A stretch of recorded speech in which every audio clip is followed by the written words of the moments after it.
First off, I scoop the pulp, seeds and all, out of 4 passion fruit. Then I whisk 300 ml of double cream until thickened but not stiff. When I'm happy with the consistency of the whipped cream, I add the fragrant passion fruit. Now I pour in 4 teaspoons of orange liqueur, which seems to bring out the flavour of the passion fruit so well. Then I very enjoyably crumble in 8 shop-bought meringue nests. I want a mixture of small pieces and sugary dust.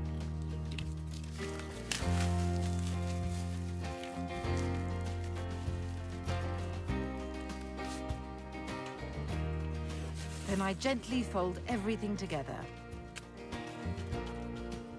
Spoon this mixture into a loaf tin, drapingly lined with cling film, pressing down on it as you go. Then wrap the tin well before putting it in the freezer overnight. And that's all there is to it.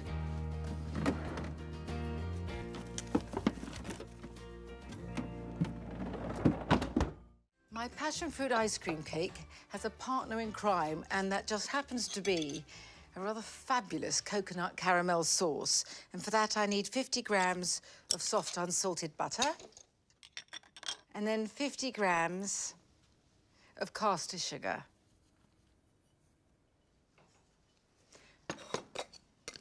And 50 grams also of soft light brown sugar.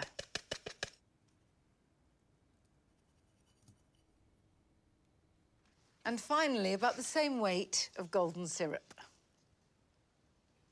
Come on, baby.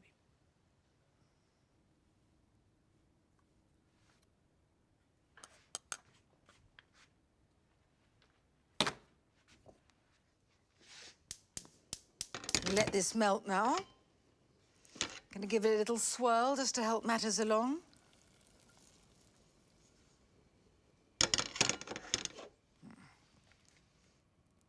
Just going to give it a little stir to make sure there are no lumps. And if I can leave it alone for a moment, I'm going to let it come to a simmer. It is bubbling away here like honeycomb. Get it off the hob just for a moment. And into this cauldron of bubbling caramel, I'm going to add 250 millilitres of coconut cream.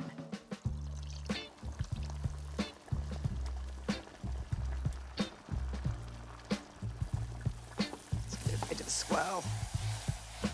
Don't worry if it doesn't look very smooth at this stage. All will come good. Better than good. So back on the heat.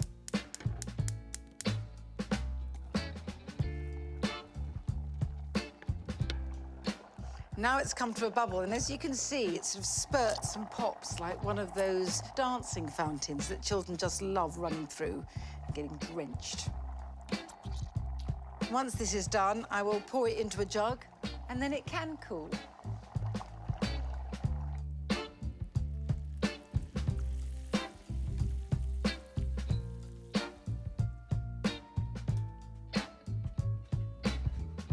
And I'm ready to slice the ice.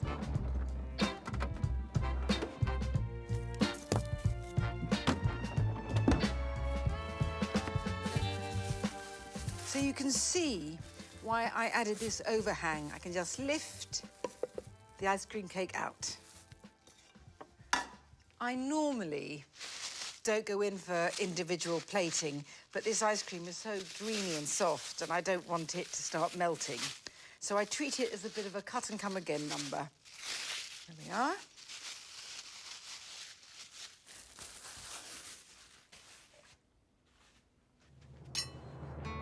So first cut, you know the rest.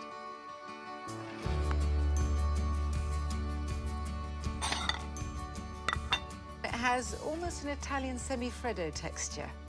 And the rest I can wrap up and stash in the freezer for greedy people. And I'm going to drizzle on the coconut caramel now, just a little bit, because there'll be plenty more on the table for people to help themselves.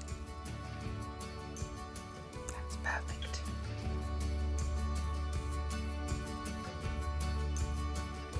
I don't think it matters whether it goes on thinly or thickly, covering myself because obviously uniformity is not one of my strengths.